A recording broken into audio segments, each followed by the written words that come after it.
Globally News, 30th of October 2023, Pakistan and China maintain the Belt and Road Rail project on life support with high debt and high interest.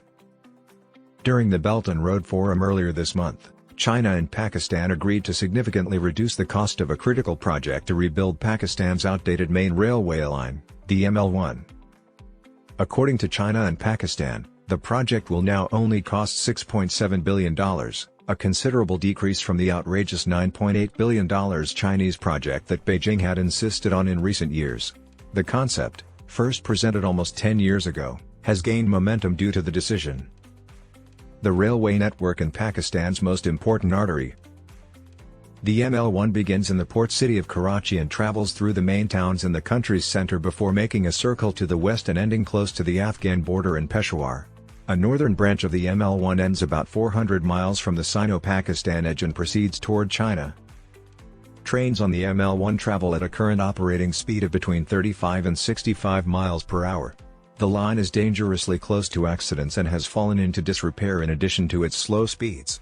The suggested changes would significantly increase speed, dependability, and safety. Up to 100 miles per hour might be achieved on the upgraded tracks. Although the ML1 would not be a fast train, it would serve as a hub for the passage of products from China and Central Asia. The ML1 could improve Pakistan's military logistics as well. In an emergency, the line, which is near the Indian border, may also make it easier for Pakistani army soldiers and equipment to move about.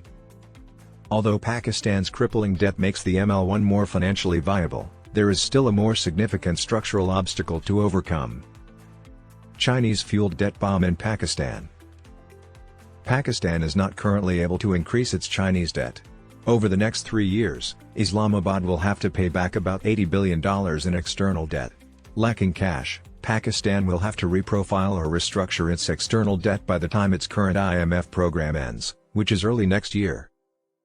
Doing this would necessitate complex negotiations with China, Pakistan's largest bilateral lender and its closest bilateral partner, and the IMF and Western nations. Pakistan owes China around $30 billion in debt. Arrears to Chinese state-owned enterprises that developed and run electricity plants in Pakistan are likewise becoming more and more substantial. The China-Pakistan Economic Corridor, CPEC, connected to the Belt and Road Initiative, has played a significant role. Even though Beijing and Islamabad have strong ties, debt restructuring or reprofiling won't be simple. Pakistan has previously attempted to make similar demands for costly electricity projects, but they were turned down. The cause? The largest creditor in the world now is China. A large list of nations is requesting debt relief. Beijing is handling each crisis individually out of concern about setting a precedent. However, some recent positive news has emerged for nations such as Pakistan. China has finally consented to restructure the debts of Zambia and Sri Lanka, two countries that have recently gone into default. Beijing has given Islamabad the short-term funding it needs to avoid default, but geopolitics is another obstacle to the debt restructuring negotiations. The United States has taken advantage of Pakistan's mounting debt to China to portray Beijing as an actual predatory lender that has enslaved citizens of Pakistan. Next year, it will require Chinese banks to chop off their hair or make other concessions.